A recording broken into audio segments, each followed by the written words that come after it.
Oke, teman-teman semuanya, kita mulai perkuliahan pada hari ini ya. Oke, assalamualaikum warahmatullahi wabarakatuh. Waalaikumsalam warahmatullahi wabarakatuh. Selamat pagi semuanya dan salam sejahtera. Bagaimana kabarnya semuanya? Baik. Puasa semua enggak? Puasa. Semangat? Masih. Oke, kalau gitu nanti pada pertemuan kali ini kita akan membahas tentang tradisi-tradisi komunikasi. Nanti ada tradisi retorika, tradisi semiotika, tradisi cybernetik, tradisi fenomenologi, tradisi sosiopsikologi, tradisi sosiokultural, sama tradisi kritis. Perkuliahan nanti akan saya awali dengan kuis, ya, disiapkan HP-nya. Nanti untuk menjawab, mereview materi minggu kemarin. Nah, setelah itu nanti akan ada beberapa teman Anda yang akan presentasi membahas tentang beberapa tradisi. Nanti harus interaktif sehingga dituntut mahasiswa peserta untuk lebih aktif, gitu. Oleh karena itu nanti mohon dukungannya untuk kolaborasi di dalam materi pada pertemuan kali ini. Sebelumnya akan saya absen dulu ya untuk pertemuan hari ini. Sekarang tanggal 7 ya.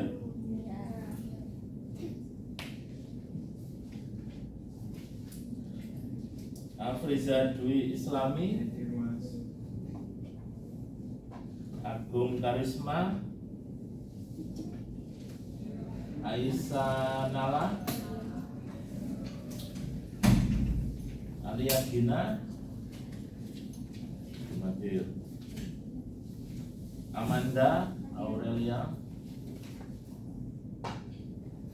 Anggia Kia Karina, Anin Nur Asrama,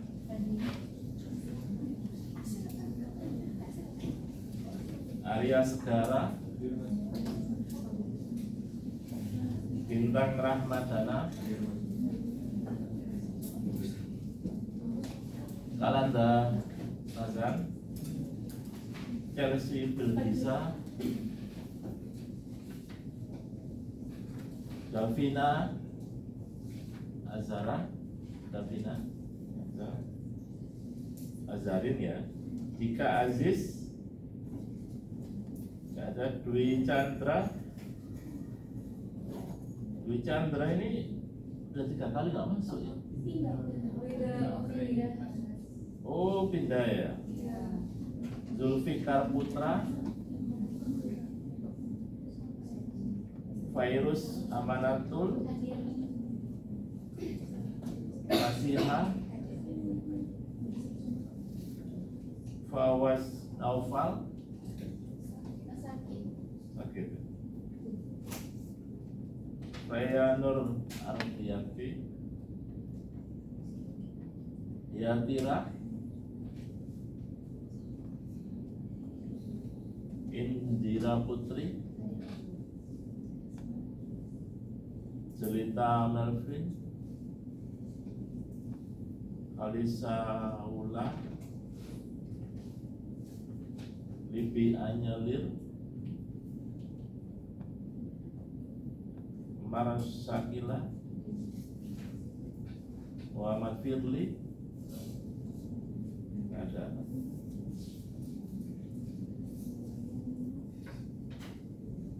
Muhammad Nur Naufal, Muhammad Ahmad Muzaki, Nabila Ayu Seta, sakit. Nafisa Fatma, Narenda, Palupi Anggun, Rida Amalia, Rivaldi Fortun,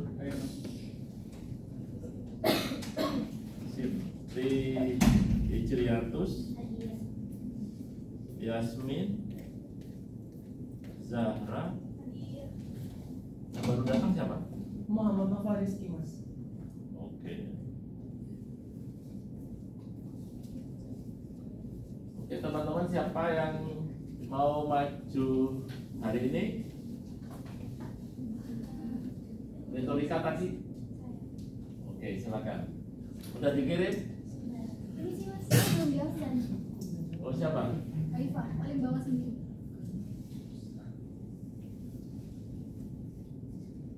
Aifah. Namanya? Hah? Aifah kan? Di tulisan di bawah. Oh, tulisnya kan?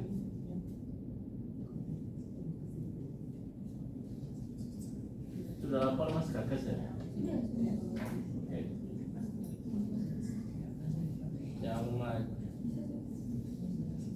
dulu. Ya, siapa tadi? Alia, Alia, yang judulnya yang atas sendiri.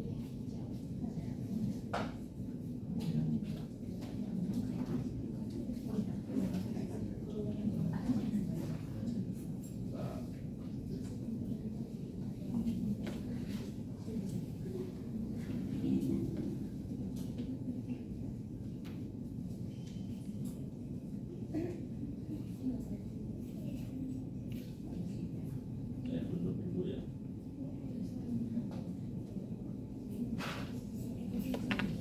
Yang lainnya dikirim di grup ya. Yang fenomenologi ada yang sudah datang.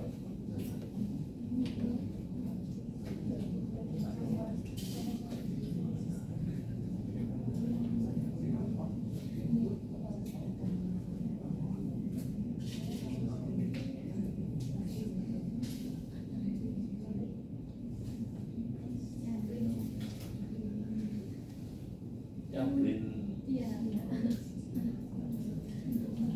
yang ini. Iya. Oke.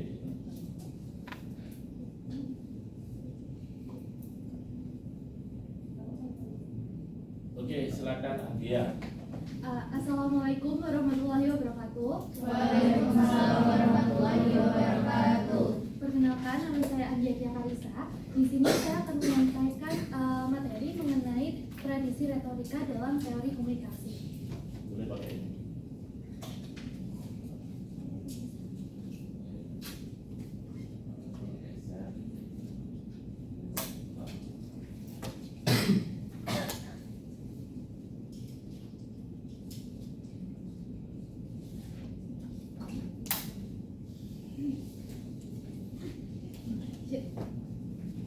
Mohon maaf, jadi yang akan saya sampaikan mengenai tradisi retorika. Nah, tradisi retorika sendiri ini itu merupakan salah satu dari 7 tradisi dalam teori komunikasi yang menekankan pada seni berbicara atau persuasi. Nah, retorika sendiri sudah ada sejak zaman Yunani kuno dan tetap relevan hingga zaman saat ini, yaitu zaman modern.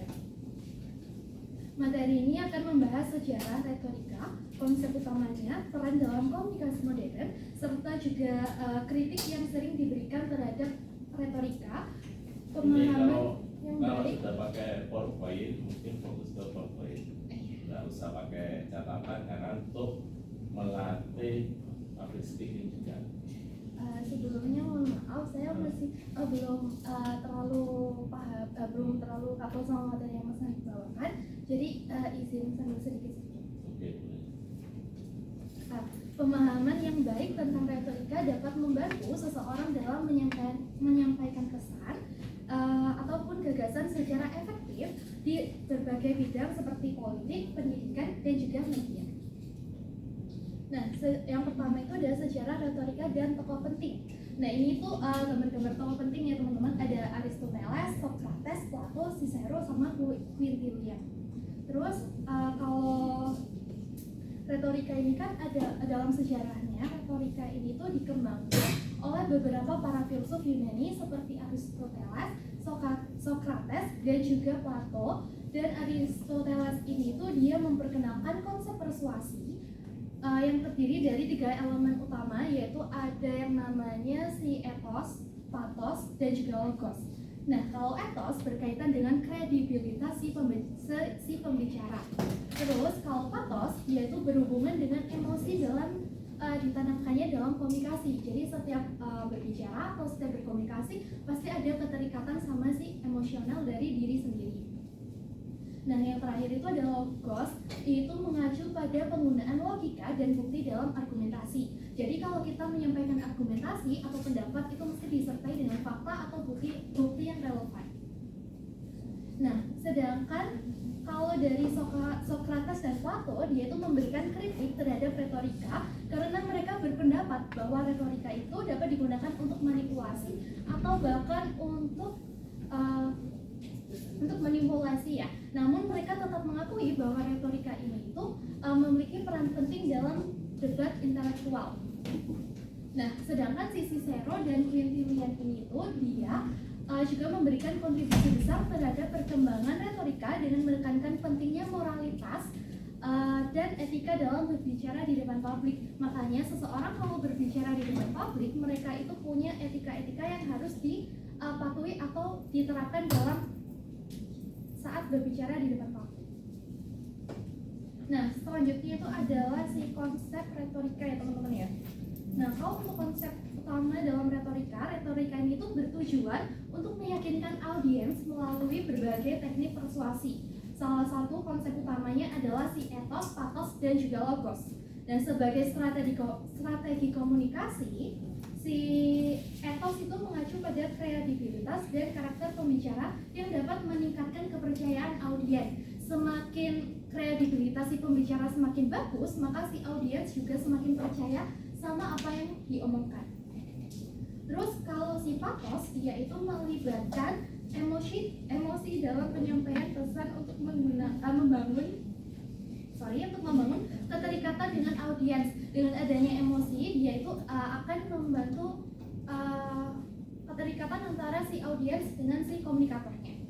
Nah, terus sementara itu logos, dia itu menggunakan logika dan fakta sebagai dasar argumentasi agar pesan yang disampaikan itu lebih meyakinkan. Terus dalam retorika ini sebuah pidato atau presentasi juga harus memiliki struktur yang jelas. Jadi nggak asal-asalan ya teman-teman ya. Seperti pembukaan, terus ada juga narasi, terus argumentasi dan juga penutup. Makanya kalau dalam presentasi biasanya ada pembukaan dan juga ada penutupnya. Dan nggak boleh kebalik ya teman-teman, nggak boleh penutupan dulu baru pembukaan. Jadi harus ada struktur.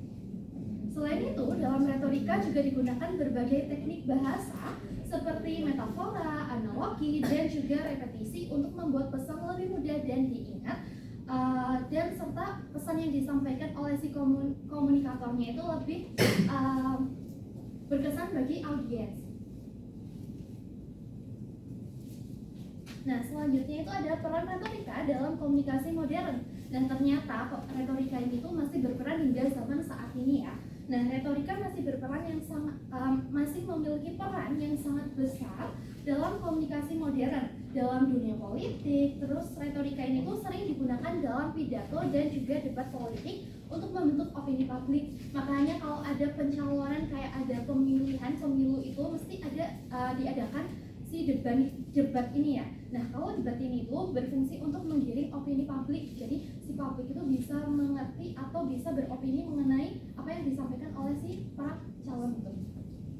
Nah, di bidang pemasaran dan periklanan, retorika ini tuh digunakan untuk menarik perhatian konsumen melalui pesan yang persuasif. Makanya kalau ada sales itu kan biasanya menyampaikan pesannya atau menyampaikan barang yang didagang itu dengan teknik persuasif ya, agar meyakinkan si pembeli. Padahal pembeli sendiri tuh belum tentu butuh sama barang yang dijual teman-teman, tapi mereka tertarik sama apa yang disampaikan oleh si sales tersebut atau si komunikator tersebut ya.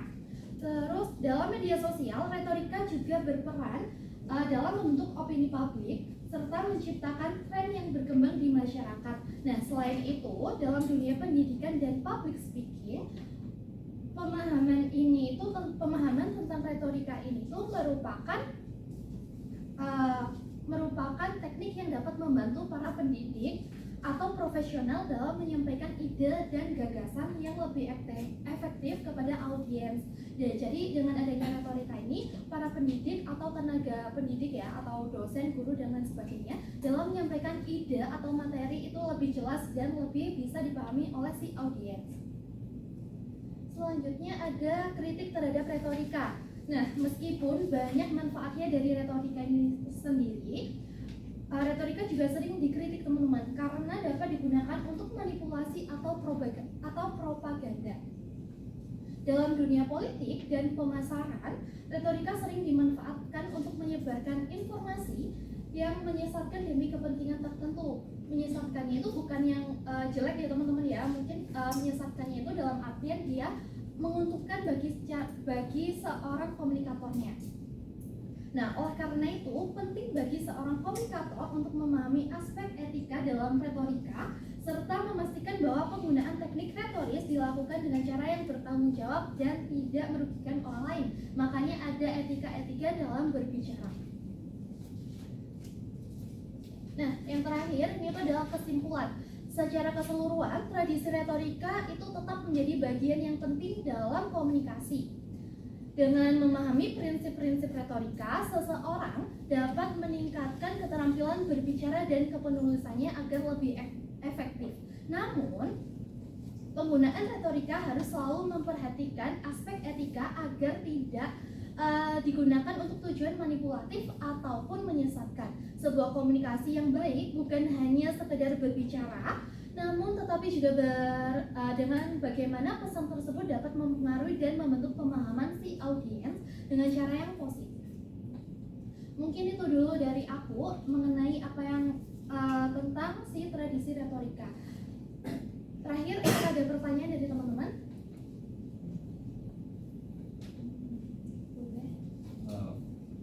Perkenalkan, nama saya Bintang, saya mau bertanya. Kan retorika ada sarana sebagai persuasi ya. Seberapa jauh batasan retorika agar tidak melampaui batas hingga masuk ke manipulatif? Pertanyaan yang bagus ya teman-teman ya. Sebagaimana jauh sih retorika ini agar tidak terjun ke persuasif gitu ya? Tidak terjun ke manipulatif. Oh ya, tidak terjun ke manipulatif. Jadi dalam berretorika kita itu ada etikanya teman-teman. Jadi nggak asal berbicara gitu ya. Kita boleh persuasif, kita boleh mengajak orang lain untuk yakin sama apa yang kita sampaikan. Tapi dalam hal berbicara itu ada etikanya. Jadi kita nggak bisa melanggar etika-etika yang telah ada teman-teman. Jadi kalau kita berpersuasif tapi dengan kata-kata yang manipulasi itu biasanya terkena kayak undang-undang juga, ada juga undang-undang dalam berkomunikasi. Mungkin itu sih. Mungkin dari Mas Nusro ada yang disampaikan? Mungkin ada pertanyaan satu lagi. Mungkin ada pertanyaan lagi? Boleh. Mungkin dijelaskan kalau untuk membangun komunikasi yang baik dengan audiens itu kita harus membangun ikatan emosi gitu kan. Nah, cara membangun ikatan emosi yang baik dengan audiens itu bagaimana? Oke, pertanyaan yang menarik ya tentunya. Nah, gimana sih cara kita membangun keterikatan emosi dalam berbicara agar si audiens ini itu terlibat sama apa yang kita sampaikan. Nah, kalau emosi itu tergantung apa yang kita sampaikan teman-teman. Misalnya nih, dalam dunia politik mereka itu menyampaikan atau berretorika mengenai politik gitu ya. Nah, mereka berbicaranya nggak yang sesantai kayak guru mengajar gitu teman-teman. Soalnya ada keterikatan emosional. Jadi ketika si pembicara itu emosi, menyampaikan pesannya dalam emosi, nah itu biasanya si audiens juga ikut greget atau ikut untuk terjun ke emosinya tersebut. Nah, sedangkan kalau kitanya menyampaikan dengan santai, itu kan berarti emosinya santai gitu ya. Nah, itu berarti audiens juga mengikuti apa yang kita sampaikan dengan santai dan rileks. Nah, makanya dalam retorika ini tuh ada 3 gaya bahasa kalau nggak salah, atau nada ya teman-teman, 3 bahasa atau 3 nada.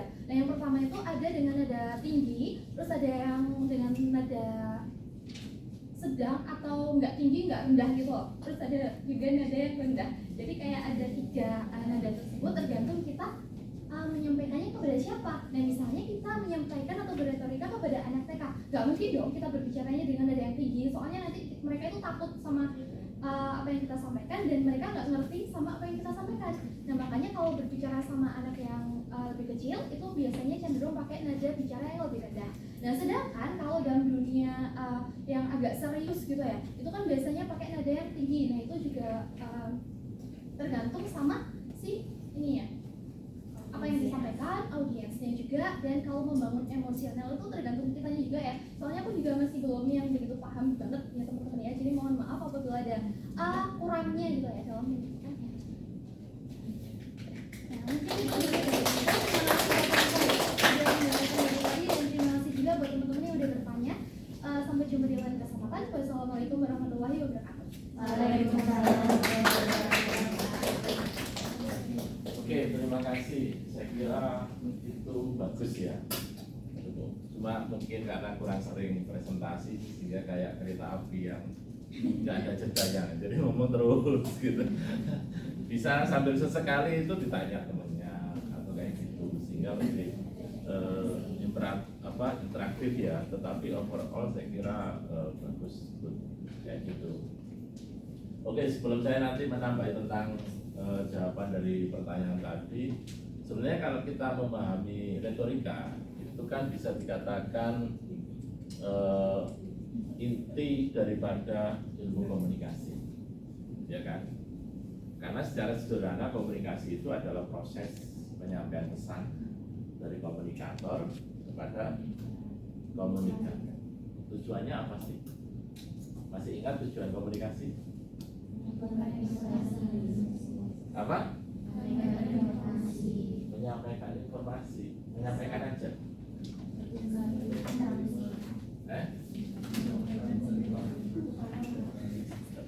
Menyampaikan aja. Berarti mana?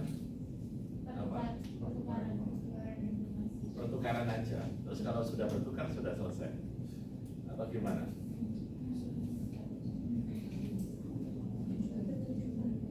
Tujuan komunikasi itu kan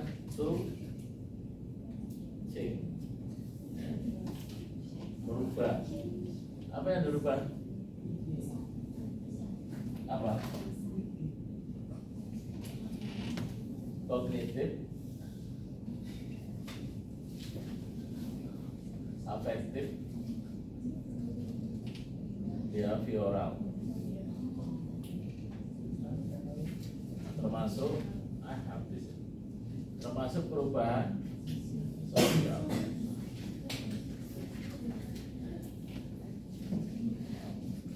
Jadi tujuan komunikasi itu untuk merubah orang kognitif pengetahuan orang yang tidak tahu menjadi tahu. Si Agia ya tadi, Anggia presentasi dengan materi retorika. Tujuannya apa sih? Anda tidak tahu menjadi tahu, wawasan kognitif kita. Kalau orang berkampanye, tujuannya afektif. Orang yang tidak suka menjadi suka. Marketing, iklan, produk. Aku nggak mau produk Cina, banyak kan? Apaan? Nggak keren, nggak mutu. Loh, ini Xiaomi, Oppo ini kualitasnya nggak kalah dengan Samsung, dengan spek yang sama, harga lebih murah. Wah, itu beretorika kan? Dia memakai logos untuk menjelaskan logikanya. Bagaimana kita yang mungkin uangnya pas-pasan ingin mendapatkan spek yang tinggi, maka mau nggak mau kita pakai HP made in China.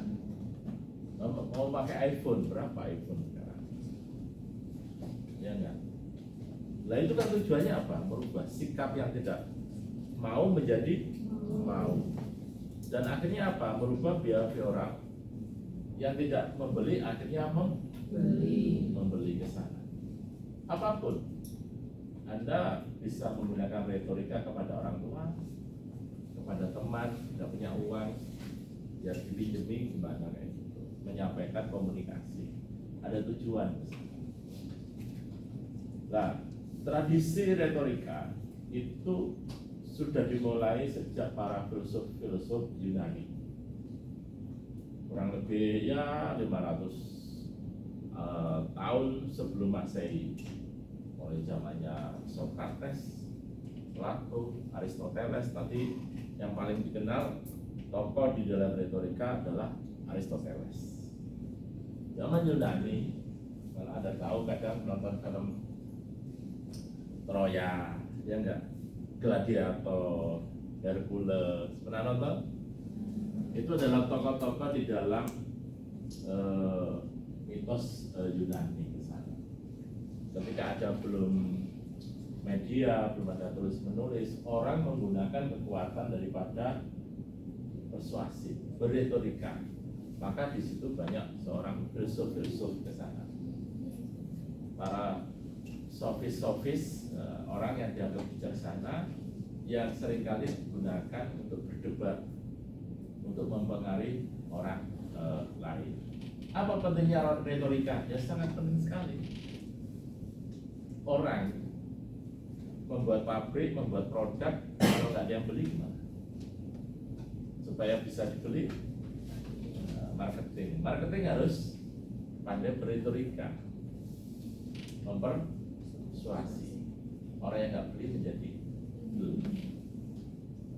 Cowok-cowok juga harus pintar retorika untuk deketin cewek, ya kan? Tunjukkan kalau Anda itu layak dan mampu meyakinkan, membahagiakan orang lain. Kamu bilang aja, untuk bahagia kamu jangan lihat casingnya, lihat isinya. Gitu ya. Siapa namamu ini? Bisa. Harus yakin kamu itu.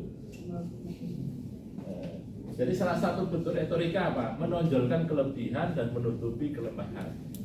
Kelemahanmu di mana? Gitu loh. Kalau kelemahan kita di casing, jangan menonjolkan casing. Tonjolkan yang punya kelebihan.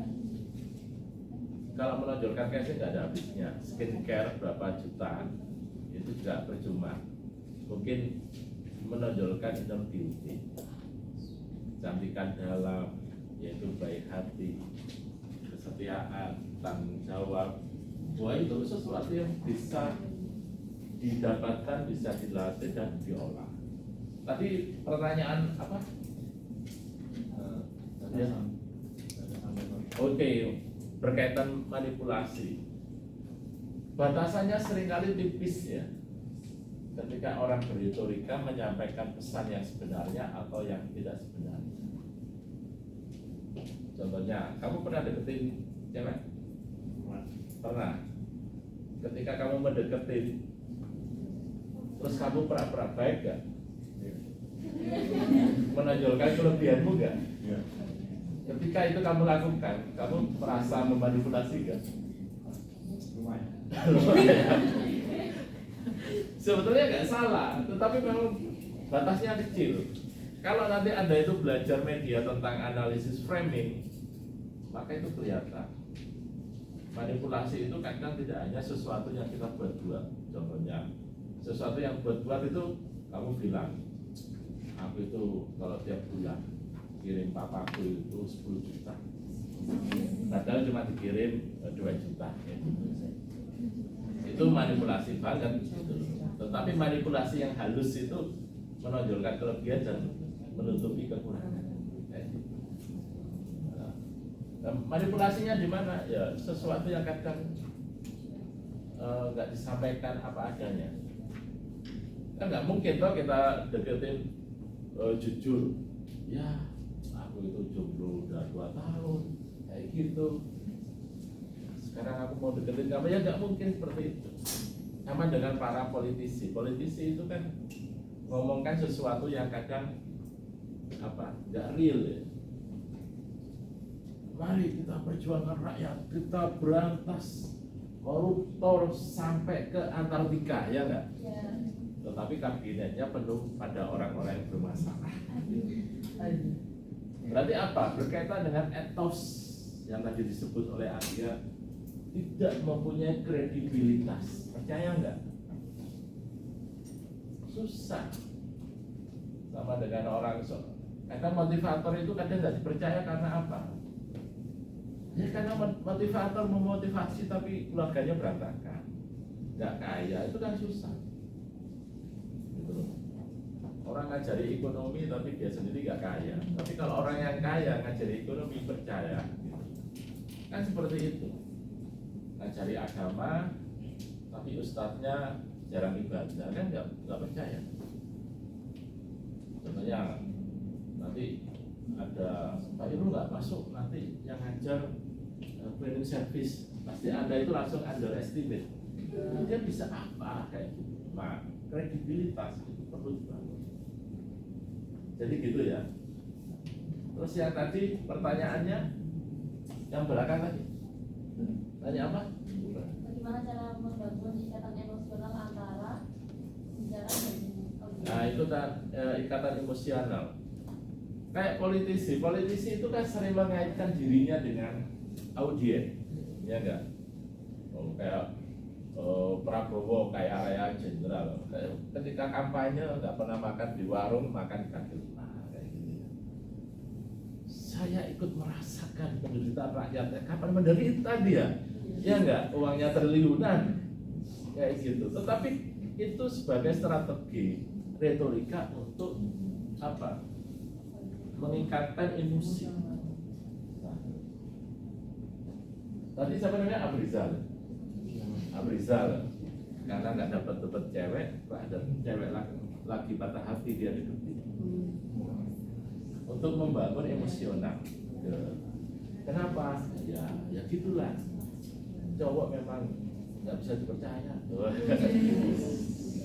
Aku berempati, bisa merasakan yang kamu rasakan. Itu membangun emosi. Karena cowok memang brengsek, makanya aku juga gak suka cowok itu. Maka itu ketika dia berretorika mendekati, itu biasanya lebih merasuk. Jadi membangun emosi salah satunya adalah menumbuhkan sikap empati. Dan orang itu biasanya terenyuh dengan sikap seperti itu. Jangan ada gap, contohnya kalau mau bicara ke masyarakat nelayan pesisir pantai kayak gitu, tapi bawa mobil apa, pakai jas dasi, itu kan secara penampilan sudah nggak ada ikatan emosional, ya nggak?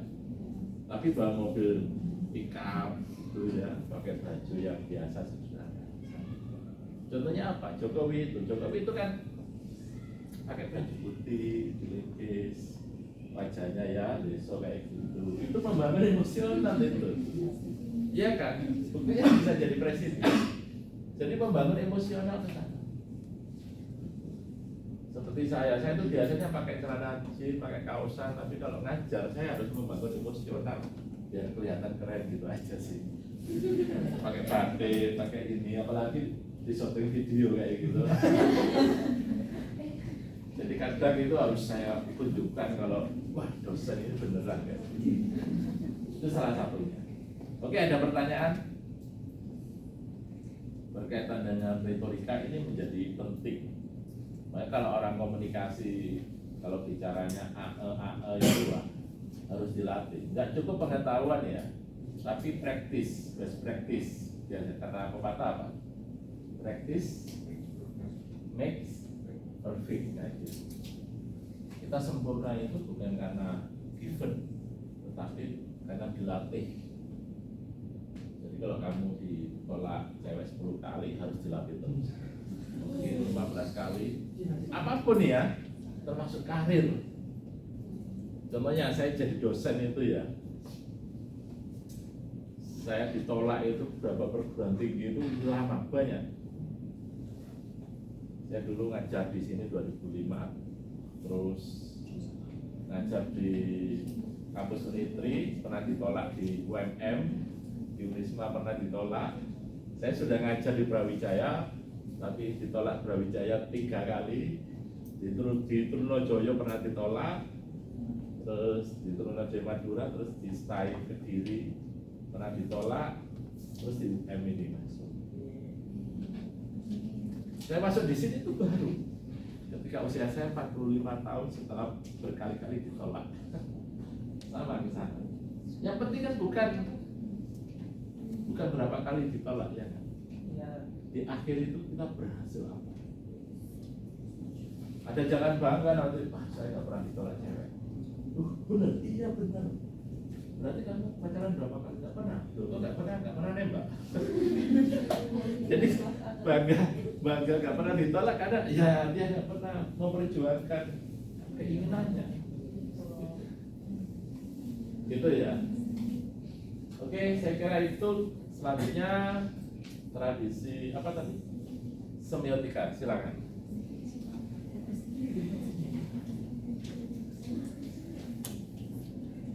Gini,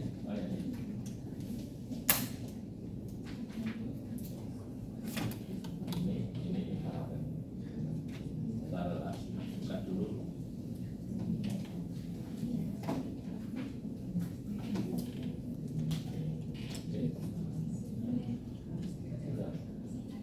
Assalamualaikum warahmatullahi wabarakatuh. Selamat pagi teman-teman. Semoga masih semangat ya puasa-puasa. Oke, kali ini aku ingin mempresentasikan tentang salah satu tradisi komunikasi, yaitu tradisi komunikasi semiotika. Apa sih tradisi semiotika itu? Jadi tradisi semiotika adalah studi komunikasi yang berfokus pada tanda, simbol, dan makna dalam proses komunikasi. Semiotika berasal dari bahasa Yunani yaitu semeion yang berarti tanda. Semiotika mempelajari bagaimana tanda digunakan untuk menyampaikan pesan dan bagaimana tanda tersebut ditafsirkan oleh audiens. Tapi tanda ini itu tidak bisa berubah-ubah maknanya sesuai audiens mengartikannya apa. Jadi maknanya itu tidak selalu tetap. Selanjutnya, ini ada tokoh dari semiotika. Yang pertama yaitu Ferdinand de Saussure. Beliau adalah seorang linguisis asal Swiss yang dianggap sebagai bapak semiotika modern. Ia memperkenalkan konsep utama dalam semiotika, yaitu bahwa tanda terdiri dari dua elemen, yaitu signifier atau penanda dan juga signified yaitu petanda. Nah, signifier ini adalah bentuk fisik dari tanda yang bisa ditangkap oleh panca indera kita, misalnya kata, gambar, suara, dan lain sebagainya. Terus kalau signifier itu maknanya dari signified itu maknanya dari signifier. Contoh kayak lampu lalu lintas itu signifiernya. Nah, signifiednya itu misal lampu lalu lintas warna merah, signifiernya berarti tanda buat berhenti. Kalau signifier lampu lalu lintas warna kuning berarti signifiernya untuk hati-hati. Paham? Paham. Oke. Nah, di sini ada variasi kayak misalnya contoh nih signifier geleng kepala. Kalau di kita itu kan berarti kayak tidak gitu ya. Nah, di negara lain kayak di India, geleng kepala itu artinya iya. Oke. Nah, terus ada lagi kayak misalnya angkat jempol. Kita ini tandanya itu iya, oke, bagus gitu ya. Nah, kalau di Iran itu artinya tuh kayak menghina gitu guys. Jadi nggak boleh gitu. Nggak boleh. Nah, sampai sini paham nggak? Oke, lanjut. Nah, ini ada Charles Sanders Peirce, mungkin gitu ya bacanya. Beliau ini adalah filsuf Amerika yang mengembangkan teori tanda lebih lanjut. Jadi teorinya beliau ini lebih luas daripada siapa tadi? Ferdinand de Saussure itu. Terus ia membagi tanda menjadi 3 jenis berdasarkan hubungan antara tanda dan objek yang diwakilinya. Yang pertama ada icon, yaitu tanda yang memiliki kemiripan fisik dengan objeknya. Yang kedua indeks, yaitu tanda yang memiliki hubungan sebab akibat atau keterkaitan langsung dengan objeknya. Yang ketiga simbol, yaitu tanda yang maknanya ditentukan oleh kesepakatan sosial. Nah, yang pertama yaitu icon. Icon ini tuh contohnya kayak tanda yang di toilet kan ada cewek sama cowok gitu. kan ada kemiripannya ya, kalau cowok ya udah lurus aja, kalau cewek pakai rok gitu. Terus kalau enggak apa ya, peta dunia kan pasti ya udah mirip sama dunia kan, nggak mungkin berbeda, nanti kalau berbeda nyasar. Terus yang kedua indeks, contohnya itu kayak sebab akibat. Kalau misalnya ada asap berarti ada api, kayak gitu. Terus kalau ada jejak kaki berarti ada orang habis lewat gitu. Terus kalau misalnya misal termometer tinggi berarti tandanya orangnya lagi sakit, demam gitu. Terus kalau simbol ini nggak punya hubungan sama, tidak punya kemiripan dari indeks atau icon. Contohnya kayak tanda hati. Tanda hati kan kita mengartikannya sebagai tanda cinta atau kasih sayang, tapi nggak ada kemiripan sama bentuk jantung atau hati. Betul nggak? Oke, begitu. Sampai sini paham? Lanjut. Jadi ada varian kajian tradisi semiotika. Yang pertama ada semantik, sintagmatik, dan paradigmatik. Yang pertama semantik, itu berkaitan dengan makna suatu tanda atau simbol dan bagaimana tanda tersebut berhubungan dengan objek yang dirujuknya. Dengan kata lain, kajian ini membahas arti dari sebuah kata, gambar, atau simbol berdasarkan konteks penggunanya. Nah, contohnya nih kayak kalau di bahasa ya, kayak bintang. Bintang tuh kalau di ilmu, kalau ya kita tahunya bintang tuh benda yang ada di langit gitu ya. Tapi di konteks lain, bintang itu bisa jadi kayak artis, kayak bintang film gitu. Sesuai konteksnya. Kalau di kita ini bisa aja bintang ini. Oke. Terus kalau misalnya simbol, anggap aja kayak tengkorak sama tulang. Kayak tengkorak yang ada tulang silang itu. Kalau di kimia itu kan artinya beracun, bahaya, atau gitulah. Kalau di misalnya di apa ya, bisa aja itu nggak ada artinya. Terus bisa aja kalau di gangster gitu atau apa gitu artinya perampok atau apa, penjahat gitu ya kan. Terus kalau warna merah gitu kita bisa aja mengartikan sebagai cinta, tapi bisa aja juga jadi kekuatan, berani gitu. Di konteks lain itu bisa aja jadi bahaya gitu atau larangan gitu. Paham? Selanjutnya yang sintagmatik. Ini berfokus pada bagaimana tanda diatur dalam suatu urutan atau struktur yang membentuk makna yang lebih besar. Dengan kata lain, kajian ini membahas bagaimana elemen-elemen dalam suatu sistem dikombinasikan dan bekerja bersama dalam membentuk suatu pesan. Jadi sintagmatik ini tuh harus terstruktur. Contohnya kayak kayak kata anak makan nasi. Anak itu makan nasi. Jadi kan ada strukturnya, ada subjek, predikat, objek. Kalau misalnya dibalik, nasi makan anak itu, kan jadi nggak ada maknanya. Jadi ini tuh harus terstruktur untuk membuat makna. Kalau misalnya tidak terstruktur, dia tidak akan jadi suatu yang berarti gitu. Kalau misalnya contoh lagi nih kayak di film, misalnya ada adegan senyum habis itu jatuh gitu, terus kan kayak itu ironis sekali gitu ya. Kalau misalnya dibalik, jatuh dulu terus senyum, kan kayak ngejek kah atau apa gitu, kayak gitu. Jadi iya.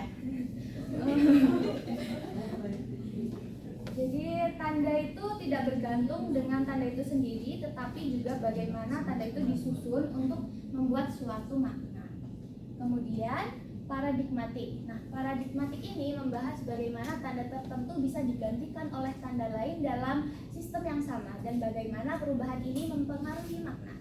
Kajian ini seringkali berkaitan dengan pilihan kata, gambar, atau elemen lain yang bisa saling menggantikan dalam suatu pesan.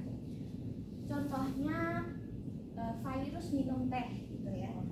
Kalau misalnya diganti jus, kan maknanya jadi beda. Mungkin kayak jadi dia tuh nggak merubah struktur katanya, tapi ada sesuatu yang diubah, jadinya maknanya itu berbeda. Dia jadi nggak minum teh lagi, tapi minum jus. Tapi sama-sama minum. Gitu. Jadi perubahan tandanya dapat mempengaruhi perubahan maknanya juga. Sampai sini paham? Oke, kita lanjut ya. Nah, selanjutnya adalah penerapan tradisi semiotika dalam komunikasi. Yang pertama ada dari komunikasi verbal dan juga non-verbal. Yang ini ada kata terima kasih, yaitu menunjukkan rasa penghargaan kita kepada seseorang atau atas bantuan yang diberikan. Dalam budaya tertentu juga ada kata maaf memiliki makna dalam daripada sekedar meminta maaf, tapi juga rasa hormat, kayak maaf boleh minta tolong ini gitu. Jadi tergantung konteks. Oke. Terus komunikasi nonverbal, mengangkat jempol kayak tadi yang udah aku jelasin, sama tatapan mata bisa menunjukkan perhatian atau ketertarikan, tetapi di beberapa tempat menatap terlalu lama dapat dianggap tidak sopan. Selanjutnya di media dan periklanan, contohnya kayak logo Apple. Logo Apple kan cuma apel dikit gitu doang, tapi itu bukan sekedar gambar buah, tetapi juga memiliki makna inovasi, kecanggihan, dan eksklusivitas. Terus kayak iklan parfum sering menampilkan model dengan pakaian elegan dan latar belakang mewah, itu biar daya tariknya itu ingin ditonjolkan gitu. Kemudian ada film dan visual storytelling. Ini tuh kayak pencahayaan gelap dan redup dalam film horor itu sering digunakan untuk menciptakan situasi yang tegang. Terus warna biru dalam film drama sering dikaitkan dengan perasaan tenang, sedih, atau introspektif. Terus kayak musik latar belakang yang cepat sama intens gitu sering menandakan adegan aksi atau situasi berbahaya. Selanjutnya di komunikasi digital dan media sosial, emoji hati sering digunakan untuk mengekspresikan rasa cinta, persahabatan, atau dukungan. Terus meme dengan ekspresi wajah tertentu bisa menyampaikan perasaan tanpa harus menulis kata-kata panjang. Misalnya gambar seorang mengangkat alis dapat bermakna skeptis atau heran. Itu ya. Terus budaya dan identitas sosial. Batik di Indonesia bukan hanya sekedar kain bermotif, tetapi juga memiliki makna mendalam yang berkaitan dengan status sosial, filosofi kehidupan, dan tradisi leluhur. Terus warna putih dalam budaya barat sering dikaitkan dengan kesucian dan pernikahan, sedangkan di budaya Tiongkok itu bisa berarti duka atau kematian. Oke, selanjutnya ada kekurangan dan kelebihan semiotika. Kekurangannya interpretasi yang subjektif. Makna dari suatu tanda dapat berbeda tergantung pada individu atau budaya. Jadi ya tergantung di mana tempatnya, di mana konteksnya, dan gimana kita menafsirkannya. Jadi dia itu bisa berubah-ubah sesuai perspektif orang atau sosial atau budaya dan sebagainya. Jadi nggak tetap gitu ya. Terus ya ini sama aja, hampir sama lah, konteks yang berubah-ubah. Terus kelebihan bisa dianalisis makna secara mendalam. Kemudian multidisiplin bisa diterapkan dalam berbagai bidang seperti linguistik, media, desain, budaya, sastra, dan komunikasi.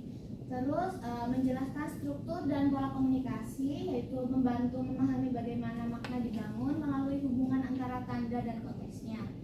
Terus membantu memahami perbedaan budaya. Jadi dari yang aku jelasin tadi, kita tuh jadi tahu kan kalau misalnya geleng-geleng kalau di kita ini enggak, di India jadi iya, terus kalau gini oke, jadi menghina gitu.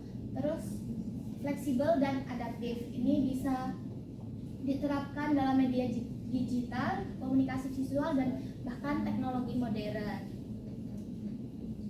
Mungkin segitu materi yang bisa saya sampaikan kepada teman-teman. Apakah ada pertanyaan? Mau tanya apa? Oke, apa pendapatmu jika seseorang itu seringkali salah mengartikan tentang semiotika ini? Oh, gitu. Apa ya?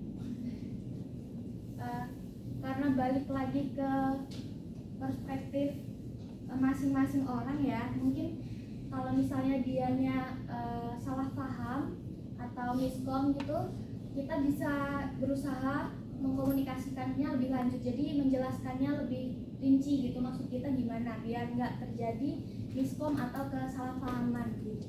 Gitu sih kalau dari aku. Ada yang mau tanya lagi? Menjawab?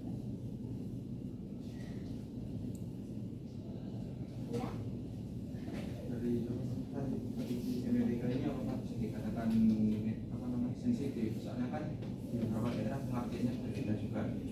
Apakah menurut Anda itu bisa dikatakan sensitif? Kalau bisa kenapa? Kalau enggak kenapa?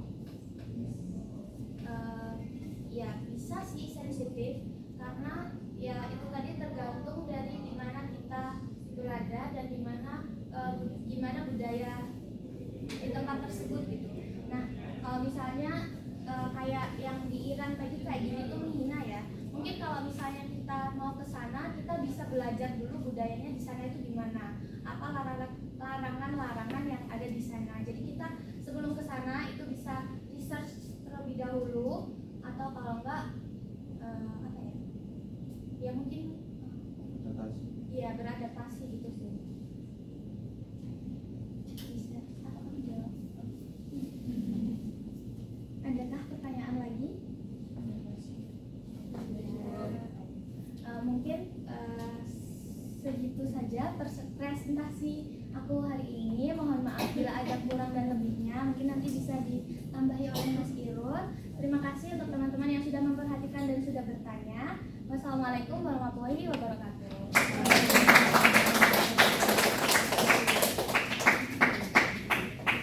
Oke, terima kasih Faiza.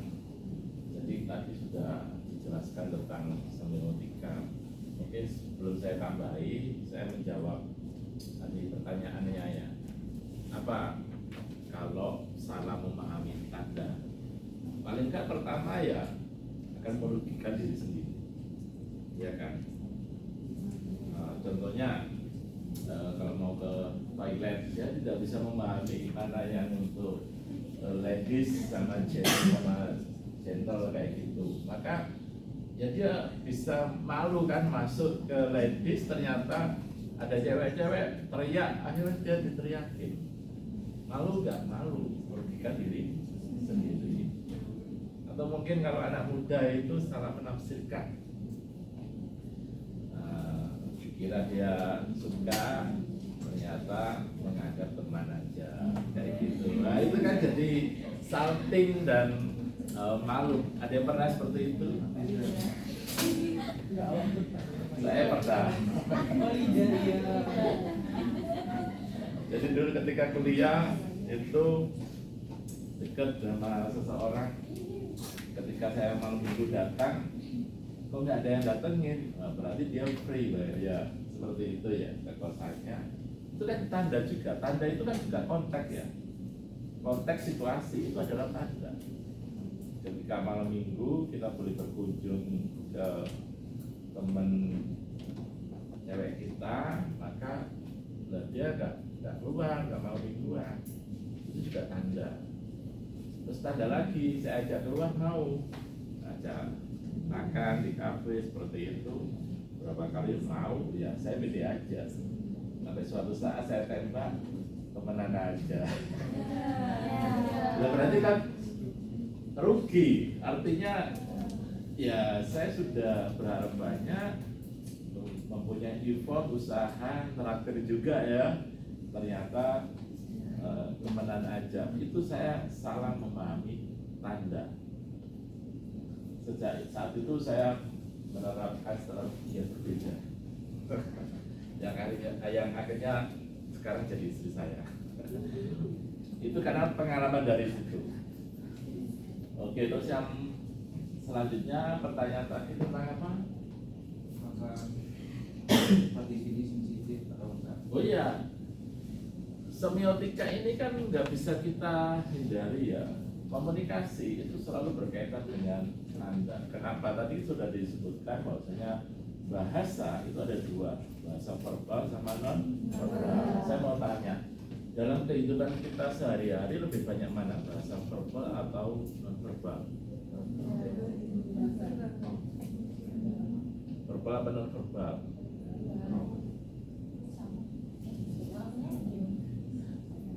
Sebetulnya lebih banyak non verbal. Kalau bahasa verbal ukurannya apa? Kamus. Kamus itu ada berapa banyak? Ya enggak? Tapi kalau non verbal itu apa? Yang tidak terkatakan, yang tidak tertulis, tetapi bisa kita rasakan. Contohnya diri kita. Siapa namanya? Lupa lagi. Hah? Fatma kecil, bayi, ketika balita, remaja sampai sekarang, namanya tetap Fatma, ya enggak? Iya. Tapi padahal tandanya berbeda. Ketika Fatma balita itu lucu-lucunya. Ketika remaja bisa jadi menjengkelkan, ya enggak? Tapi kenapa namanya tetap Fatma? Harusnya berbeda, karena apa? Realitasnya berbeda. Bahasa itu adalah representasi dari realitas, betul nggak? Dan bahasa mempunyai keterbatasan untuk menjelaskan perubahan realitas. Kalau kecil ya kita hanya menyebutnya balita. Tapi kalau sudah ya SMP SMA kita menyebutnya remaja. Kalau sudah kuliah dewasa. Tapi kapan batasan kita itu remaja dan dewasa? Kita tidak tahu, ya enggak? Kapan? Tiba-tiba ya kayaknya merasa dewasa aja gitu. Dan itu terbatas. Nah, tanda semiotika selalu muncul dalam kehidupan kita. Contohnya dalam tradisi budaya Indonesia, khususnya Jawa, itu bahasanya disebut sebagai high contact. Ada Barat, Eropa itu low contact. Kalau Indonesia mungkin orang Batak itu low contact. Apa perbedaan high contact dengan low contact? Kontak tinggi sama kontak rendah. Apa? Bahasa dalam budaya low contact, kontak rendah itu mudah dipahami, ya kan? Orang Barat nggak peduli cowok cewek, kalau suka ya bilang aja. Cewek di Barat ngobrol-ngobrol, kamu baik deh, kelihatan kamu tanggung jawab dan aku nyaman dengan kamu. Mau nggak jadi pacar? Biasa. Di sini cewek udah cocok, cowoknya nggak nembak, nunggu 5 tahun juga nggak berani ngomong, ya nggak? Ada yang memendam perasaan, iya nggak? Dan kita suka. Dan high contact, kontak tinggi itu adalah bahasa yang susah dipahami konteksnya ya. Susah dipahami apa? Kita selalu mengira-ngira maksudnya apa? Gitu loh. Contohnya kalau mau pinjam uang itu kan, datang ke rumah pemilik kita, mana kabarnya? Anaknya dia di Malang ya, wah semoga sukses, malam gitu. Iya, ini kayaknya ada keperluan sedikit gitu. Tapi nggak ngomong pinjam kan susah kita menikah. Ya kan?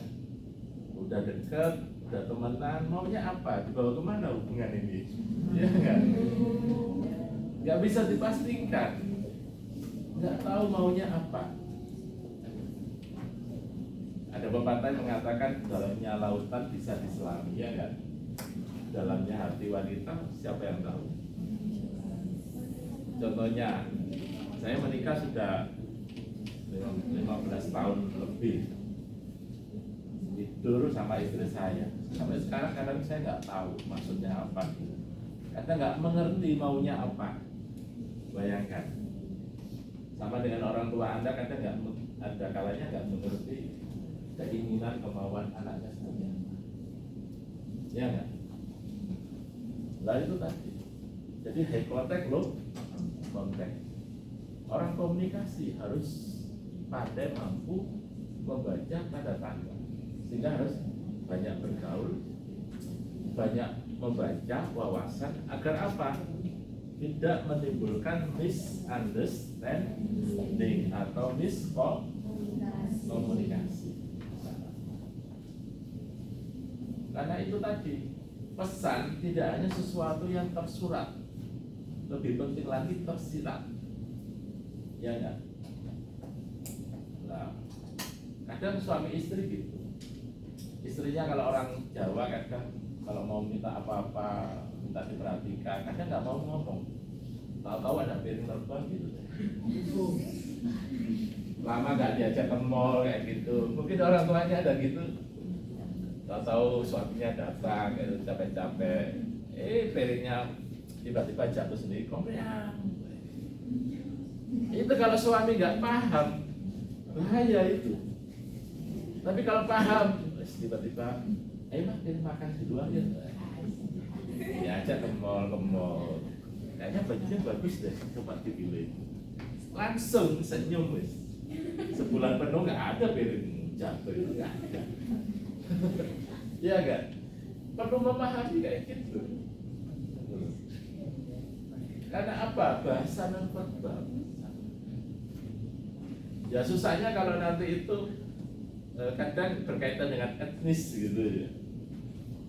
Kalau yang istrinya orang Jawa, apalagi Jawa Tengah, Jogja itu selalu memendam rasa.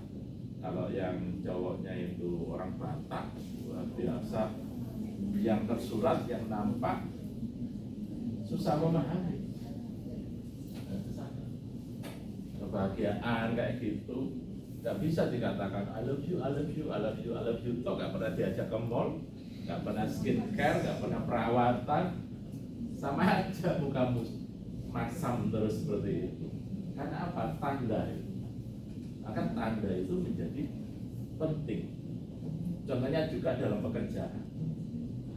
Tetap aja hubungan atasan bawahan itu, atasan itu kadang seperti perempuan, nggak mau mengatakan sesuatu tetapi ingin dipahami, ya enggak?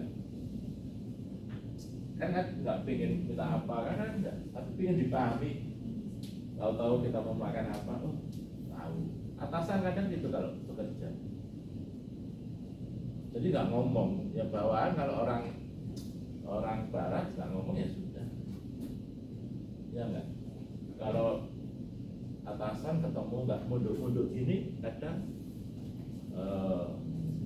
menjadi tersinggung, padahal nggak ada aturan harus mundur, ya kan, sesuai job desk, sesuai pekerjaannya apalah itu. Jadi perlu kita memahami semiotika sebagai ilmu tentang tanda, sama dengan retorika. Tanda itu juga bisa manipulatif, ya nggak?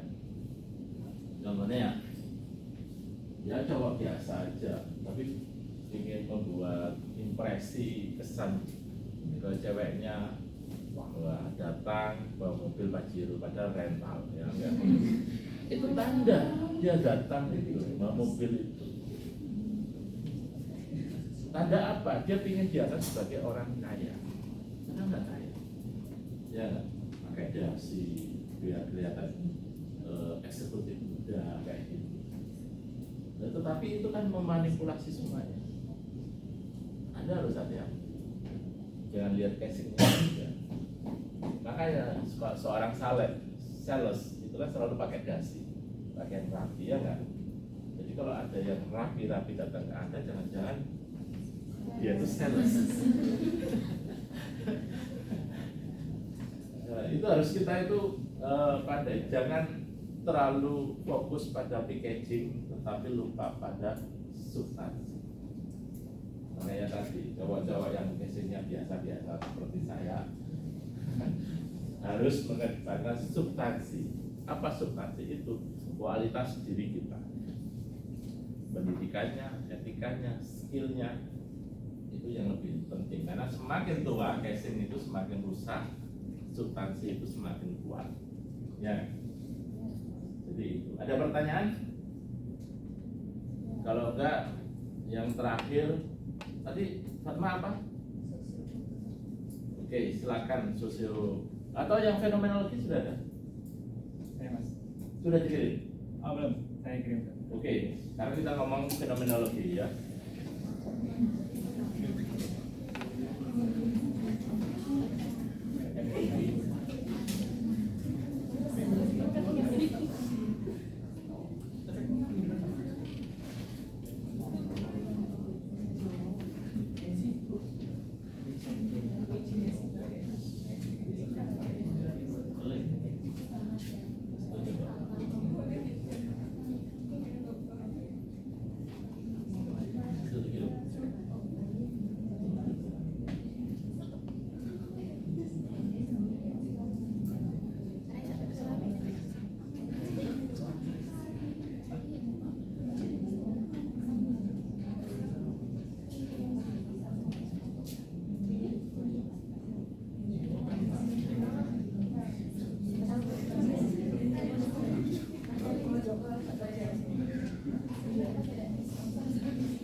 Oke, selamat pagi teman-teman.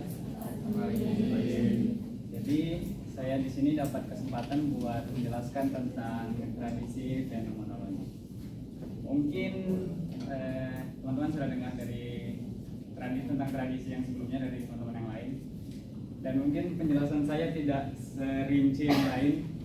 Jadi saya langsung mulai ya. Dari pengertian dulu. Jadi fenomenologi ini diambil dari kata fenomenon yang berarti kemunculan sebuah benda, kejadian atau kondisi yang dilihat, didengar, dan dialami. Nah, jadi fenomenologi ini adalah cara yang digunakan seorang manusia untuk menginterpretasikan pengalamannya, bagaimana individu memahami dunia itu lewat pengalamannya langsung. Jadi dia itu mengetahui sesuatu itu dengan apa yang dia rasakan secara langsung. Terus dalam komunikasi, fenomenologi ini dipandang sebagai proses individu yang menciptakan pengalamannya secara subjektif. Simpelnya kalau kita ingin tahu, kita harus mengalaminya secara langsung. Sebagai contoh mungkin tentang cinta. Teman-teman ini nggak ada pandangan nih tentang cinta, nggak pernah mengalaminya atau nggak pernah merasakannya nih. Nah, jadi kalau buat teman-teman supaya tahu itu pasti teman-teman harus mengalaminya sendiri kan. Kalau sekedar nanya orang, bisa aja dari pandangannya itu berbeda. Dia bilang cinta itu begini. Tapi pas emang kita sudah mengalaminya langsung, kita merasakan dengan secara langsung itu, ternyata kita dapat pandangan, oh ternyata cinta itu seperti ini. Selanjutnya ada 3 prinsip menurut Stanley Dietz itu tentang fenomenologi. Yang pertama, pengetahuan ditemukan secara langsung dalam pengalaman sadar. Nah, seperti yang sudah aku katakan tadi di awal, kalau pengetahuan itu ditemukan secara langsung dari pengalaman sadar kita. Kita akan mengetahui dunia ketika kita berhubungan langsung dengannya gitu. Kayak kita nih, contoh nih, kita dengar dari offering sebelah, Mas ini galak, Mbak ini galak. Nah, jadi kan kita dapat pandangan dari mereka itu kayak gitu kan. Tapi pas kita udah ngalaminya langsung, diajari oleh dosen itu langsung, oh kita tahu, oh ternyata dosennya itu begini. Jadi ya emang kita langsung berhubungan gitu secara langsung. Lalu yang kedua adalah makna benda terdiri atas kekuatan benda dalam kehidupan seseorang. Nah, maksudnya itu bagaimana kita berhubungan dengan benda, objek atau sesuatu, maka itu yang akan menentukan maknanya bagi kita. Contohnya itu seperti ini, semisal kita ambil ilmu komunikasi nih, itu mungkin sebagai bentuk bendanya. Jadi kita ambil ilmu komunikasi ini, kita dalami, jadi kita tahu itu maknanya ilmu komunikasi buat kita itu kayak gimana gitu. Itu menurut pemahaman saya. Lalu ada bahasa merupakan kendaraan makna. Nah, jadi maksudnya itu kita itu mengalami dunia itu lewat bahasa. Kita kita mendefinisikan sesuatu itu gunakan bahasa teman-teman. Jadi kita mengenai sesuatu dengan bahasa kita menyampaikan pengalaman kita itu juga dengan bahasa. Nah, pengalaman yang dimaksud itu pengalaman sadar yang meliputi persepsi, pemikiran, memori, keinginan, imajinasi, emosi, tindakan yang diwujudkan, dan aktivitas sosial. Hal-hal ini tuh merupakan bagian dari pengalaman sadar dari kita. Nah, dari pengalaman ini akan diarahkan melalui konsep, gagasan, dan lainnya yang membentuk sebuah makna. Di atas juga sudah saya sebut bahwa dalam fenomenologi proses interpretasi itu sangat penting terhadap pengalaman. Nah, interpretasi itu menentukan makna. Dengan pengalaman, interpretasi membentuk apa yang nyata bagi seseorang.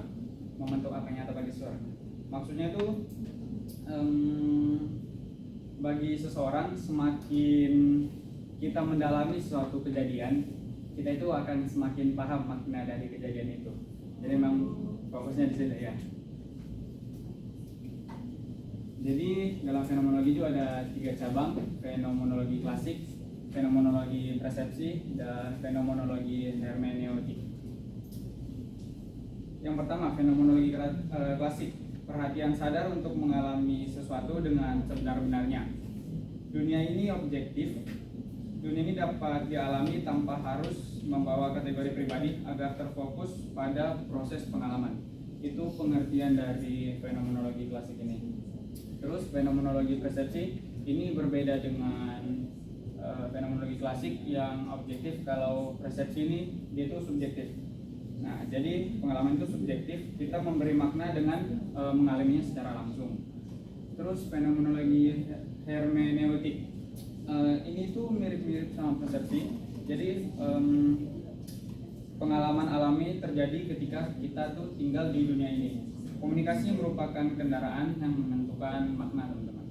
Jadi menyatukan pengalaman dengan interaksi dan bahasa sosial. Menentukan interaksi bahasa dan sosial. Nah, simpulannya jadi fenomenologi itu berfokus pada persepsi, pemahaman, dan pengalaman pribadi individual.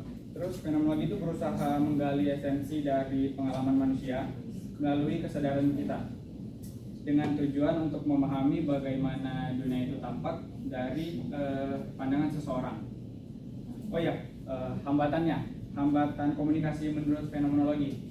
Jadi itu bisa terjadi karena adanya perbedaan. Jadi perbedaan yang dimaksud itu perbedaan yang tidak dapat diterimakan dari awal itu sifatnya subjektif ya. Jadi ya jelas orang-orang juga punya pandangannya sendiri. Jadi itu salah satu hambatannya. Terus adanya kesenjangan, dalam artian kesenjangan itu kita tidak bisa memahami pandangan orang lain. Nah, jadi kita punya pandangan sendiri, orang lain punya pandangan sendiri. Jadi itu yang membuat pemahaman itu menjadi terbatas. Oke, segitu aja dari saya. Mungkin ada teman-teman yang ingin bertanya. Nah, silakan. Tadi kan fenomenologi ada 3 cabang, klasik, persepsi, sama hermeneutik. Mungkin bisa dijelaskan, disebutkan dan dijelaskan contoh dari masing-masing cabang fenomenologi.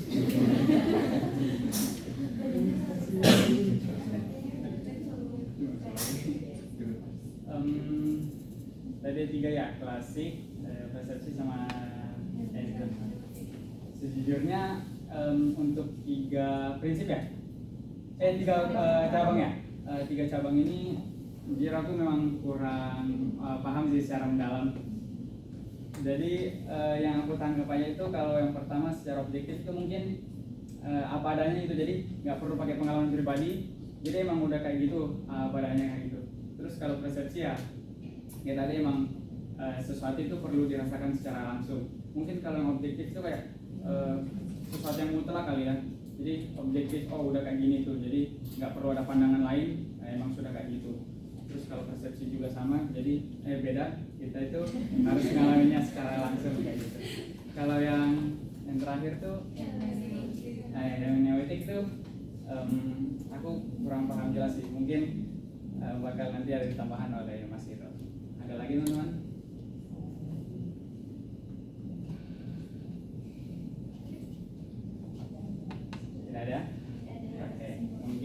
Itu aja dari saya. Mohon maaf jika saya ada salah mengartikan sesuatu. Sebelumnya saya mohon maaf dan terima kasih.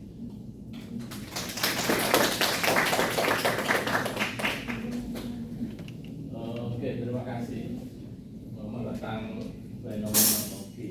Jadi ini merupakan salah satu tradisi di dalam teori komunikasi ya. Jadi fenomenologi itu melihat fenomena sosial masyarakat itu dari dalam perspektif pribadi.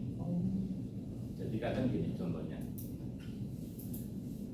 secara klasik tadi itu ya, itu kan cenderung ke objektif. Contohnya seringkali kita menganggap kalau orang kaya itu bahagia, ya kan?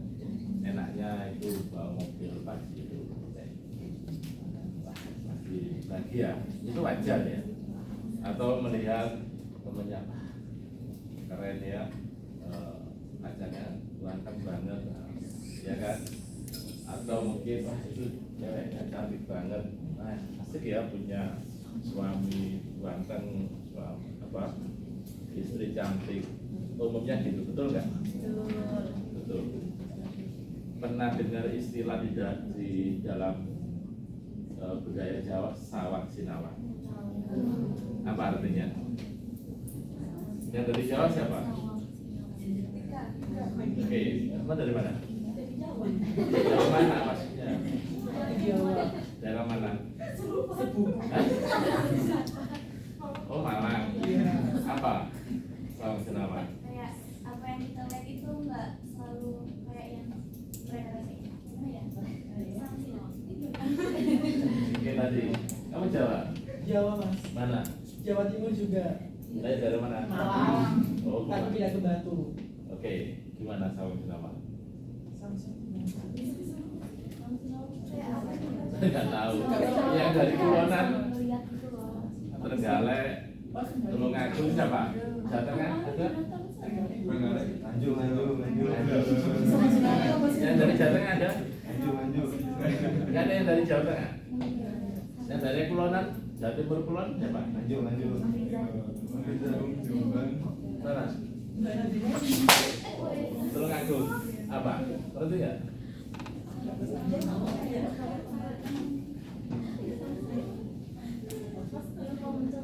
Ya itu. Kamu mana? Daerah mana? Oh Lamongan mana? Kalau mau tuh mungkin kita melihat orang lain seakan-akan diri bahagia, terus kita memposisikan kalau misalnya kita ada di posisinya dia. Sawak sinawang itu seperti ini belum tentu.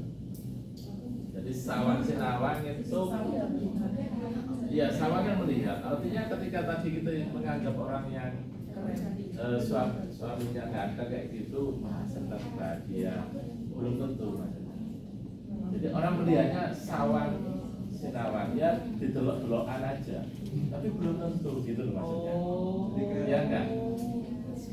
Kita orang luar melihatnya itu sepertinya bahagia, tetapi dia yang menjalaninya belum tentu. Ya ngerti kan? Nah di situ fenomenologi artinya apa? Artinya ada makna yang berbeda. Contohnya, kadang orang punya suami yang ganteng malah jangan-jangan dia nggak bahagia. Kenapa? Dia selalu cemas, ya kan? Kenapa cemas? Setiap suaminya kerja, apalagi keluar kota, dia selalu curiga, ya kan? Khawatir, dia tergoda, yang lainnya jangan-jangan nggak setia, betul kan? Akhirnya bahagia nggak? Karena selalu cemas kayak gitu. Atau sebaliknya gitu. Pernah ngalami? Ya pernah ngalami. Artinya akhirnya apa yang dianggap orang lain itu belum tentu. Orang kaya kayak gitu, wah mobilnya Pajero belum tentu, jangan-jangan dia cicilannya banyak, ya kan? Sehingga dia mumet tiap bulan harus nyicil utangnya 10 juta ke bank. Kerjanya itu nggak ada berhentinya. Dan orang hanya melihat sisi luar. ya. Itu yang sering terjadi di dalam kehidupan manusia. Komunikasi sama seperti itu. Makanya ada istilah Jawa itu sawang sinawang. Seringkali kita alami, tetapi orang di masyarakat desa yang sederhana, ya petani, kadang malah enjoy, ya enggak? Kadang habis asar sudah di rumah, ya kan? Sudah berburu santai. Tetapi orang-orang kota dengan gemerlap dunia, dia dikejar oleh waktu, ya enggak? Enggak punya waktu istirahat. Betul, dia punya materi, tetapi materi itu nggak bisa membahagiakan. Nanti itu apalagi kalau dikaitkan dengan, kalau Anda tahu filsuf siapa ya? Kok lupa, tentang absurditas. Pernah dengar absurditas? Dunia itu absurd kayak gitu, itu pemikirannya kalau saya jadi lupa. Jadi kalau Anda ditanya, Anda kuliah tujuannya apa? Coba. Cari kerja ya? Kerja tujuannya untuk apa? Uang. Kalau sudah punya uang, bahagia. Sekarang kamu nggak punya uang, bahagia nggak? Sebut bahagia. Lah itu kan tergantung konsep yang kita punya.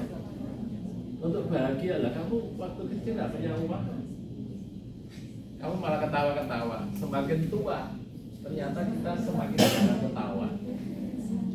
Betul nggak? Lihat orang tua Anda. Kita lihat fenomena, kadang ada pertanyaan gini, muncul di timeline kita atau motivator ngomong itu,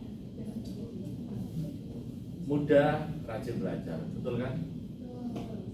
Nanti kalau udah dewasa dapat pekerjaan, rajin bekerja. Kalau bekerja banyak uang, ya enggak? Kalau sudah banyak uang, tuanya nanti bisa santai, ya enggak? Jangan lihat itu orang tua itu, dia sekarang tua nggak bisa santai, dia harus kerja keras. Kenapa? Karena masih muda, dia santai-santai. Dia nggak, belajarnya males, akhirnya nggak dapat pekerjaan bagus.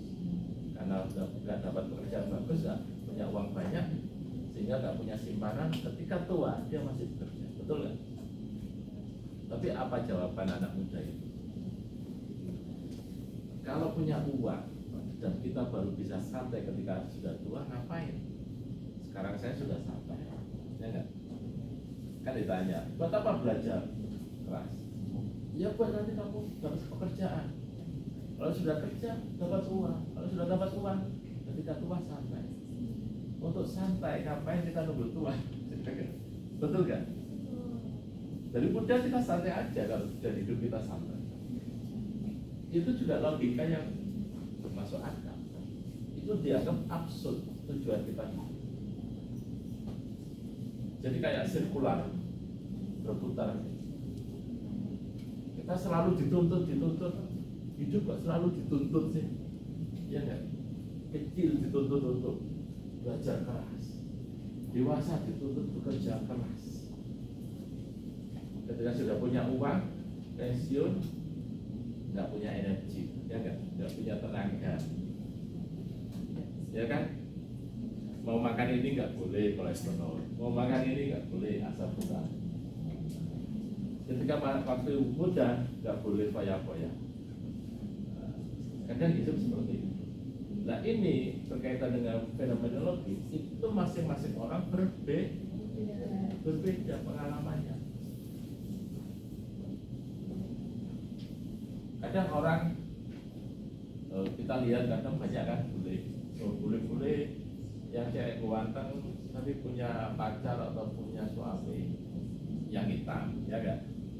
Atau bule cowok dapat yang hitam. Tapi kan kita nggak merasakan. Mungkin dia malah suka sesuatu yang hitam. Mungkin kita juga suka kopi, ya kan? Dia dari Tulungagung mana ini? Saya punya teman kuliah S1 itu Tulungagung. Kecil juga seperti kamu gitu.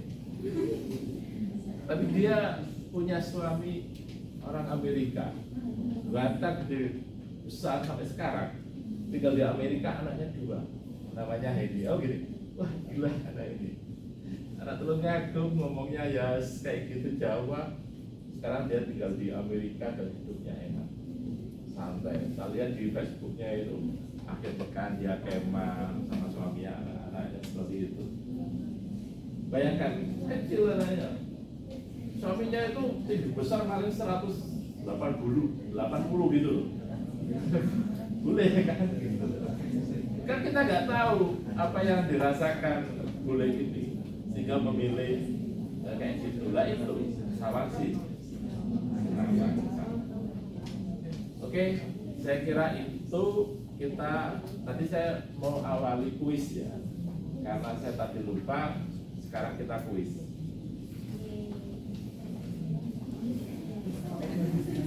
Kita mereview pertemuan kemarin tentang paradigma ya.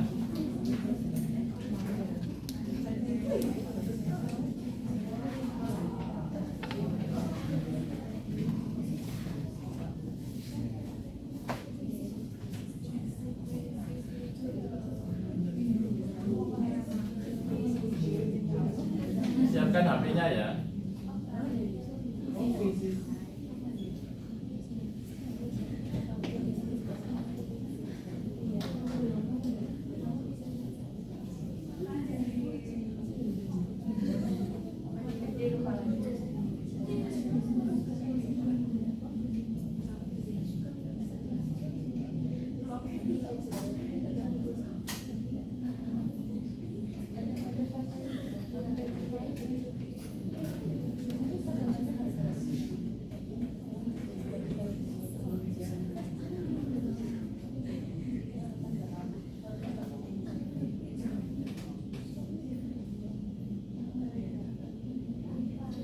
Silakan difoto.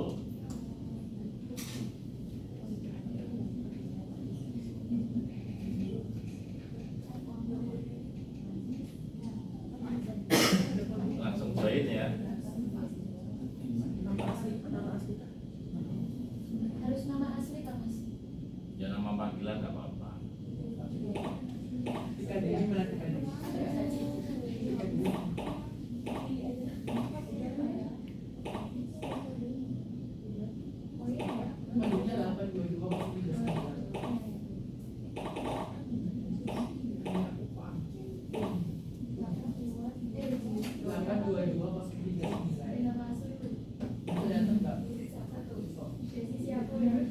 Ayo segera, sudah semuanya.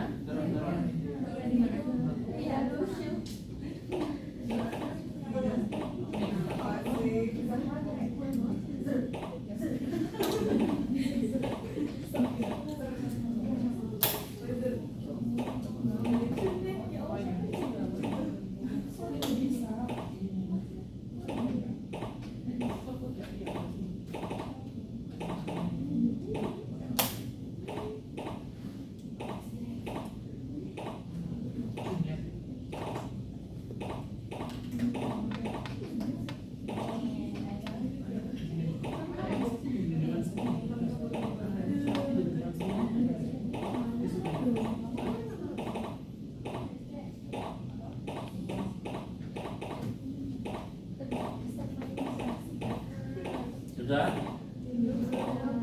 Sudah ya? Belum, masih ada yang loading.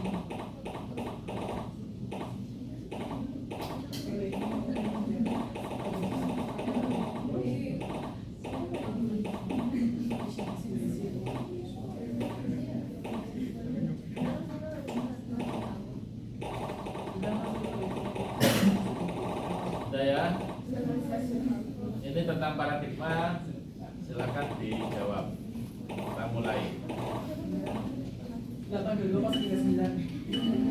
Pas 39. Go.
Jul. Oh.